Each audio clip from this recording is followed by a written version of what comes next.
Bismillahirrohmanirrohim. Savol berish ziynati.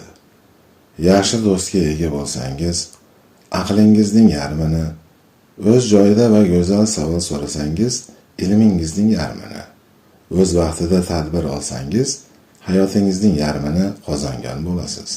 Hazrati Umar. Savol ham bilimdan tug'iladi, javob ham. Jaloliddin Rumiy. Imom G'azzoliydan so'radilar: ilmda bu darajaga qanday erishdingiz? Bilmaganimni uyalmasdan so'rash orqali erishdim dedi. Boshqalar bilan munosabat qurayotganda qanday to'g'ri gap aytsam bo'lar ekan deyish o'rniga bir savol so'rashni o'ylang. Savollar o'z ustingizda ishlashingizni ko'rsatib turadi. Marvin Marshall. So'ramaydiki bilsin, so'rasa bilardi. Bilmaski so'rasin, bilsa so'rardi. Hikmat. Javoblari bor insonni emas, savollari bor insonni tinglang. Einstein. Bolaligimda dadam va do'stlarining pechka atrofida o'tirib, davlatdagi dolzarb masalalar, hayot, boshlaridan o'tgan voqealarga doir suhbatlariga guvoh bo'lardim. O'sha davrdagi kichik bir tumanning turli fikrdagi janoblari to'planib, muhtasham suhbatlar qilishardi. Men ham ushbu suhbatlarda savollarim bilan qatnashardim. Ular savollarimga erinmay javob berishardi. Juda qiziquvchan bola edim. Aslida meni shaxs sifatida shakllantirgan narsaning savollar ekanini anglay boshlayapman. Universitetning birinchi kursida sotsiologiya bo'limida o'qiyotgan ilk yillarimda falsafa o'qituvchimizning bir jumlasini yuragimning to'riga, zehnimning bir chetiga joylab qo'ydim. O'sha domlamiz shunday degandi: bolajonlar, bu davlatda hamma javob beruvchi bo'lishni istaydi. Iltimos, sizlar savol so'raydigan bo'linglar. Keyin hayot degan dengiz meni savollar so'raydigan bir kasbga oqizib keldi. Radio dasturida ishlardim. Eshittirishga mehmon bo'lganlarga bir necha kun avvaldan savollar tayyorlardim. Ko'pincha hali so'ralmagan savollar berishga urinardim. Hozir bilsam, aqlim va yuragimdan joy olgan suhbatlarning asosiy poydevori berilgan savollarda ekan. Savollar bilan ochgan ushbu darcham aslida yangi bir maktabda tahsil olishdek edi. Keyin ona bo'ldim. Milliardlab bola va ona orasidan qizlarim bilan meni uchrashtirgan, bizni bir-birimizga nasib qilgan sirning ortidan quvdim. Hali ham javobini qidirib yuribman. Hamon yo'ldaman.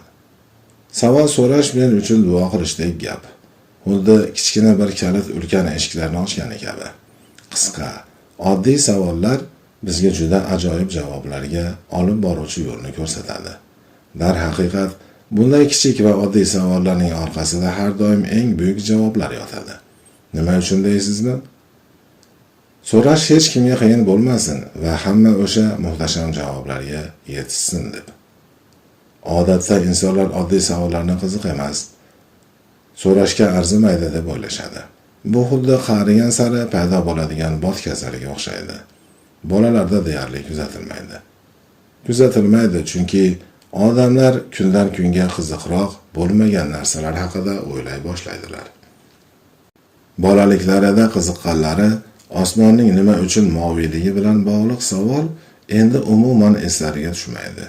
Eng yomoni, endi osmonni kim moviy rangga bo'yaganiga ham qiziqmaydilar. Xo'sh, qiziqishlarining chegaralanishiga yo'l qo'ymaganlarchi? Ularning taqdiri nima bo'ladi? Ular kim bo'ladi? Ular ilm insoni bo'ladilar, san'atkor bo'ladilar, ijodkor bo'ladilar. Kechalari yulduzlarni tomosha qilishni, yomg'irli havolarda sayr qilishni yoqtiradilar. Chechakning yaprog'idan, daraxtning shoxidan, kapalakning qanotlaridan yoki qushning patlaridan hikmat qidiradilar. Xuddi arilar guldan bol olgani kabi bol oladilar. Savollarga turli xil javoblar to'playdilar. Mening Robbim turli xil ranglar orasidan osmon uchun moviy rangni tanlagan va mana shu moviy osmon ostida sirg'a kabi porlagan giloslar. Butalarda nafis iforli malinalar, ya'ni buldurg'un yaratgandir dedi hayajon bilan. Savol so'rash aslida ilmni istagan hammaga beramiz degan Robbimizdan bunga talabgor ekanimizni aytishdir. O'z savoliga ega bo'lmagan insonlarning bir umr boshqalarning javoblari bilan yashashiga majbur bo'lganiga guvoh bo'ldim. O'z savoliga ega bo'lganlar esa har doim izlanishda, o'zlarini bilish yo'liga bag'ishlaganlardir. Har bir savol aslida muammo tugunining yechimidir. Xuddi sport bilan shug'ullangandek, miyamizni savol so'rash bilan shug'ullantirishimiz kerak. Miyamizni mashq qildirganimiz sari sifatli savollarning orqasidan quvishimizga ishonaman. Menimcha, masalaning mohiyatini, asl asosini ko'rish va odamlar bilan samimiy munosabat o'rnatish uchun savollar bilan yaqinlashish zarur. Albatta, men odamning burji, yoshi yoki sevimli mashg'ulotlarini so'rash haqida gapirmayapman. Savol deb ularni nazarda tutmadim. İnsanlarning hayot hikoyalariga quloq tutish haqida gapiryapman. Aslida Robbimiz savol so'rash ziynatini fitratimizga shunday go'zal shaklda joylashtirganki, hali 2 yashar bo'lmasdan bu nima degan savolni bera boshlaymiz. Bu narsaning mohiyatini anglashga intilishdir. Ba'zida hamma narsani biladi deb o'ylaydigan qizlarimning bu oddiy savoli menga ularning hayotni anglash yo'lida soddaligini ta'kidlaydi. Keyin qanday, keyin nima uchun degan savollar bera boshlaymiz. Mana shu savollar soyasida o'qib, kezib insonlar bilan maslahatlashamiz va hayotdan hayajonlanishda davom etamiz. Savoli bo'lmagan odamlarning hayajoni ham bo'lmaydi deb o'ylayman. Tasavvur qiling, hech narsaga qiziqmaydigan, savoli yo'q odam. Sizningcha juda zerikarli emasmi? Bunday odamlar uchun eshitgan narsasining, ko'rganlarining, ushlab ko'rganlarining mohiyati bo'ladimi? Axir kitobda tafakkur qilmaysizlarmi? Ko'rmaysizlarmi? degan savollar yo'qmi? Bor albatta. Qur'oni Karim nazarda tutilmoqda. Kattalar savollaringizdan bezor bo'lsalar ham, sizni eshitishmayapti deb o'ylasangiz ham, savollarini ichingizda berishni davom ettiring, xo'pmi?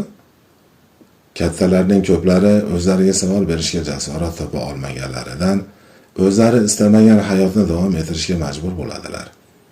O'zgarish yangilik jasoratli insonlarning ishidir. Ushbu jasorat ham savol so'rash bilan amalga oshadi. Ustozim menga aytgan o'gitni siz bilan o'rtoqlashishni istayman.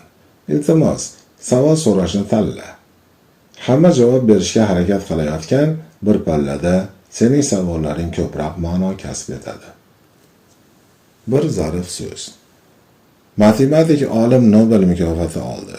Mukofot olingandan keyingi ilk darsda talabalaridan biri shunday savol berdi.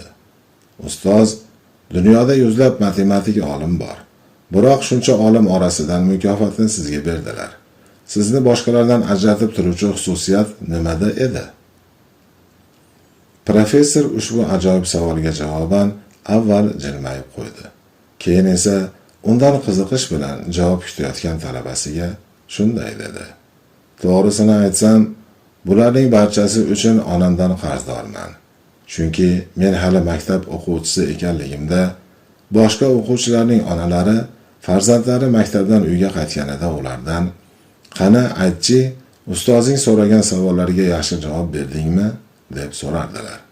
Mening onam esa "Qani aytchi, bugun ustozingga yaxshi savol bera oldingmi?" der edi. Meni ulardan alohida ajratib turadigan jihat mana shu. Har doim boshqalar so'ramagan savol so'radim va umr bo'yi so'rashda davom etdim.